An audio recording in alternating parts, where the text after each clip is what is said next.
40 years prior, another superstar had a commercial for Christmas Day.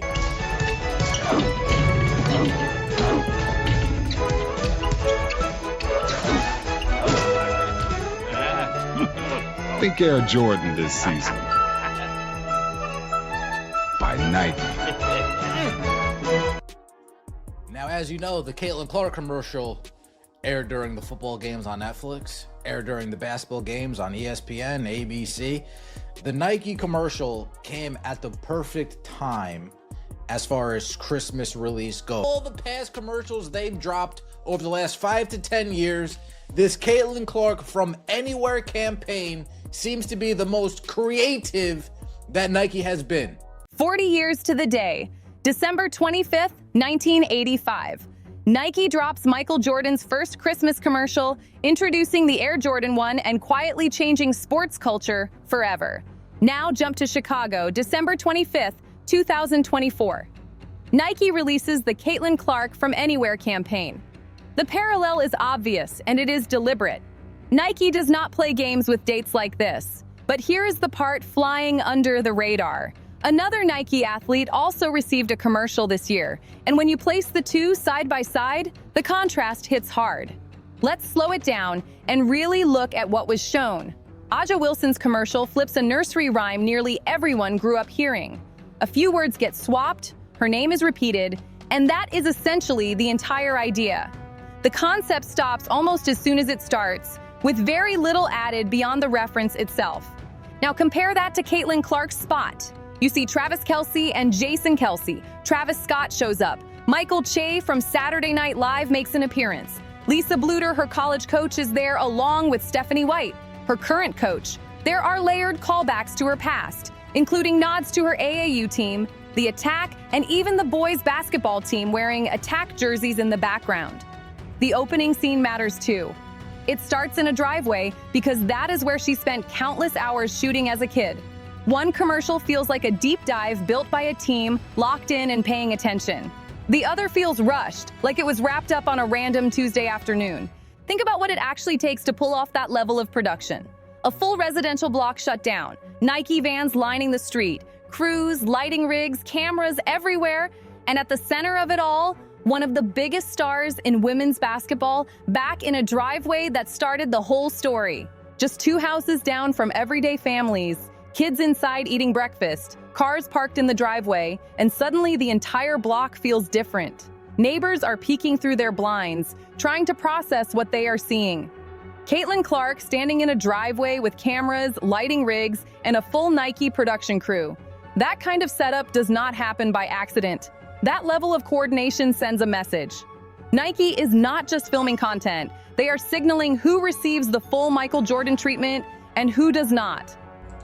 Now, what I want to show you here is Aja Wilson's commercial, and I'm going to play Caitlin Clark's commercial right after that, just to show you the difference between the two. Let's take a look. Right? All Nike did for that is just take a song everybody knows and just put in new words. No creativity involved at all. They're just going to take a song that everybody knows, patty cake, whatever the fuck song that is, and they're just going to change some words and put Aja Wilson in there, okay? And then we have Caitlin Clark's commercial.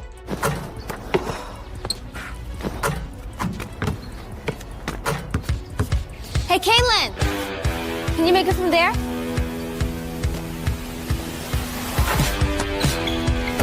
Hey, Caitlin, because there is a real gap here, and it shows.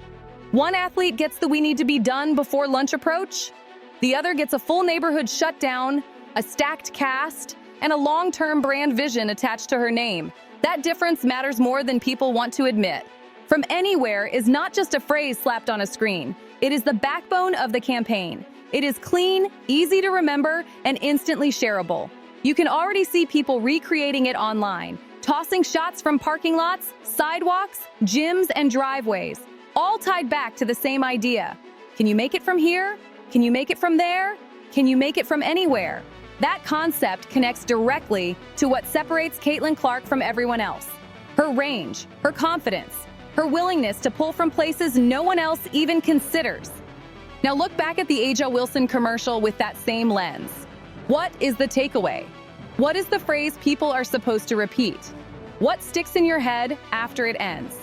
There is no clear answer. It is Aja Wilson playing basketball while a familiar nursery rhyme gets lightly adjusted. There is no broader campaign structure built around it. No hook that carries beyond the screen. No cultural thread designed to live outside the ad itself. That brings the timing into focus. Caitlin Clark's commercial drops on Christmas Day 2024. Exactly 40 years after Michael Jordan's first Christmas Nike commercial aired in 1985. That original spot featured Jordan in the Air Jordan 1, set in Chicago, alongside Santa Claus, wearing the black and red colorway that would become legendary. That moment launched the most successful signature shoe line the sports world has ever seen. Nike is drawing a straight line from that history to Caitlin Clark. The date is intentional. The symbolism is intentional. The message is not subtle. They are telling you how they see her value, her reach, and her potential inside the brand's future. Hey, Caitlin, how about from here? Come on, guys. Yeah, she can't make it from there. No chance. Caitlin, from me, don't let. You got it. I'm not even gonna ask. Hey, Caitlin, from here might be impressive. Am I right? Whatever, Che. So right here. From there.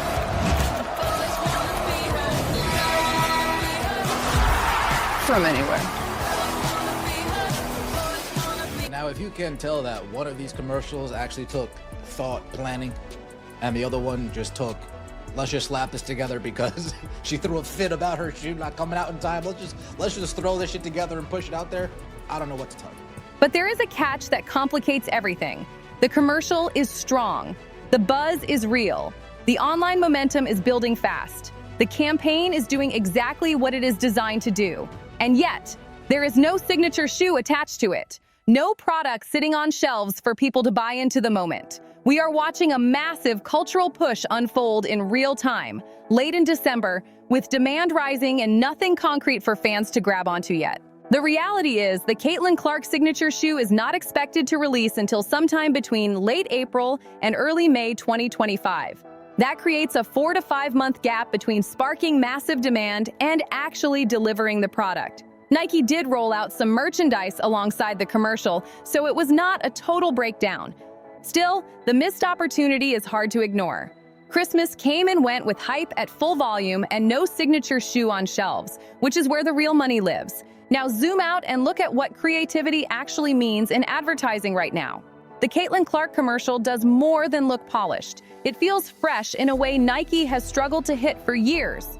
For the last decade, the formula has barely changed. A famous athlete performs. Inspirational music swells. The swoosh flashes, fade to black.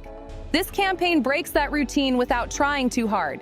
There is humor baked in. The cameos actually matter. Travis Kelce and Jason Kelce are not random faces pulled for clout.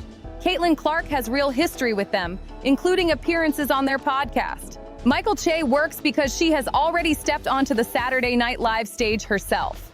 These moments connect because they are tied to her real life, not a marketing checklist. That is the difference between looking creative and being creative. The story feels lived in. It feels intentional. Every appearance adds context instead of noise. That level of thought has been missing from a lot of Nike's recent work. Now compare that approach to the Aja Wilson commercial. The idea begins and ends with swapping words in a song everyone already knows. There is no deeper angle, no layered message, no wider campaign built around it. That is not innovation. That is what happens when a deadline is closing in and the brainstorm stops early. This is not a shot at Aja Wilson as an athlete. Her resume speaks for itself. She is a multi-time MVP and one of the most dominant players the league has ever seen. This is about creative investment. One campaign is built to last, travel, and spark culture. The other exists, plays once, and disappears. That contrast tells you more than any press release ever could. This comes down to creative investment, plain and simple. One athlete received the full rollout, the other received the minimum required to say something was done. That difference matters because it shows how Nike truly values its athletes, no matter what the press releases say. You can publish statements all day about commitment to women's sports and growing the game, but commercials tell the real story. Creative effort does not lie. Production scale does not lie. Budget decisions do not lie. Caitlin Clark's commercial required months of planning. There was location scouting to find the exact kind of driveway that matched her story. Schedules had to be aligned with multiple high-profile names. A concept had to be built from scratch that felt original, shareable, and strong enough to live beyond a single airing. That is not accidental. That is the kind of investment Nike once made with Michael Jordan. It is the signal that says this athlete is expected to help define the brand for the next 10 years. Everything about the execution points in that direction. Now compare that to what Aja Wilson received. Her commercial looks like something that could have been completed in a week. Take a nursery rhyme people already know, film basketball clips, blend them together, send it out. That is the type of project you do when the goal is to check a box that says the athlete got a commercial, not when the goal is to create something memorable. Here is the uncomfortable part. Aja Wilson had every right to be frustrated about her signature shoe timeline. She has been open about wanting that release handled properly, and she earned that expectation. She is a multiple-time MVP and a champion, one of the league's most dominant forces. But Nike's response was not to match the level of creative care given to Caitlin Clark. Instead, it feels like a rushed solution designed to quiet the situation rather than elevate the athlete.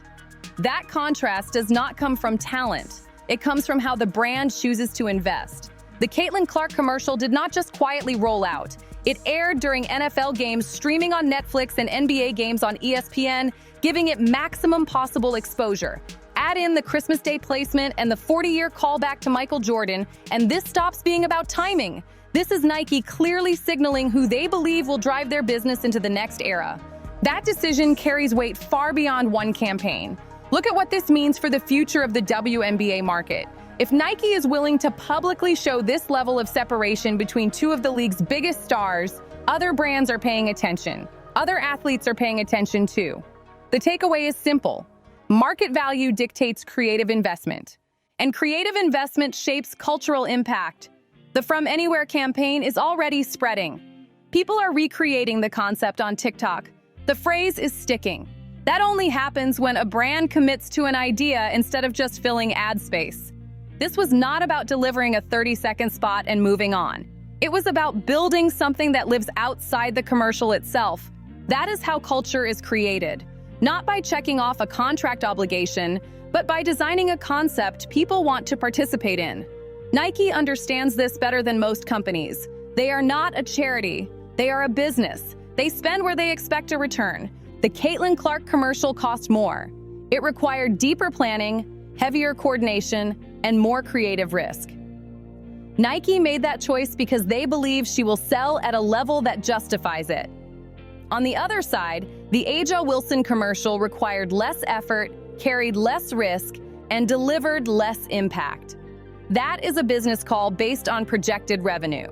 Here is where the issue starts for Nike. By making that gap so obvious, they create a narrative problem. You cannot publicly position yourself as equally invested in all WNBA athletes while showing such a clear difference in creative priority. Once that contrast is visible, people stop listening to the messaging and start watching the actions. When two commercials look like they came from entirely different companies, it becomes hard to claim full commitment to growing women's basketball. The optics are rough, even if the business logic adds up. Putting most of the weight behind one athlete sends a message, whether Nike intends it or not. And that message does not disappear once the ads stop airing. The Caitlin Clark signature shoe is expected to land sometime in late April or early May 2025. That means roughly 5 months of demand building off this campaign alone. If Nike executes perfectly, that gap could turn into a massive launch moment. Still, there is no getting around the fact that money was left on the table by missing the Christmas window. On top of that, Nike created a comparison that will now follow every WNBA commercial they release going forward. Once people see the difference, they cannot unsee it. Every new spot will be measured against this one. Every creative decision will be questioned through that lens. That is a long-term consequence, not a short-term headline. The bigger gamble is whether this level of investment actually delivers.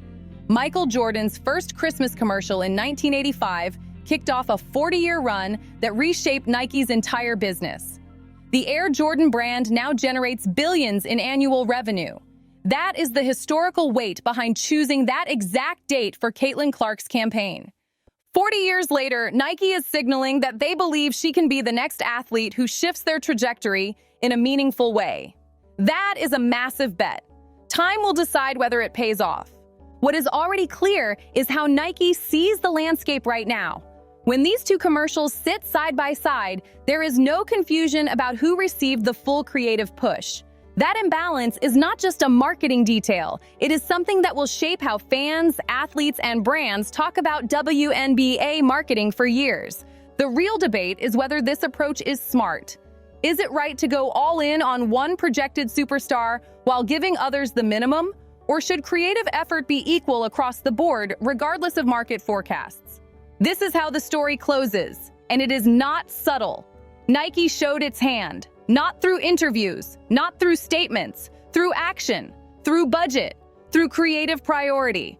When a brand puts this much separation between two athletes at the top of the same league, it tells you exactly how decisions are made behind closed doors. This was never about talent. Both players have earned respect on the court. This was about projection, about who Nike believes can move product, dominate attention, and carry a brand narrative into the next decade. One athlete was treated like a long-term pillar, the other was treated like an obligation that needed to be checked off. That choice will echo. Every future WNBA campaign will be viewed through this lens. Every rollout will be compared. Every absence of effort will be noticed. Once fans see the difference in creative care, it changes how they interpret everything that follows. Nike may win big if this bet hits. If the Caitlin Clark shoe launches and sells at the level they expect, the strategy will be defended as smart business. But if it falls short, the brand will be left explaining why it publicly created such a visible hierarchy within its own roster. Either way, the conversation has shifted. People are paying closer attention now. Athletes are watching how they are valued. Fans are learning how branding decisions really work. And that awareness does not fade easily. If you want to stay ahead of where sports, money, and power actually intersect, this is the kind of story you need to be following closely.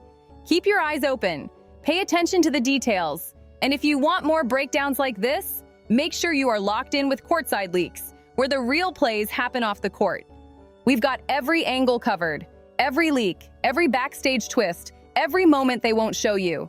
Hit like, subscribe, drop a comment, and share this video. Stay locked in with Courtside Leaks, your home for the truth behind the WNBA headlines.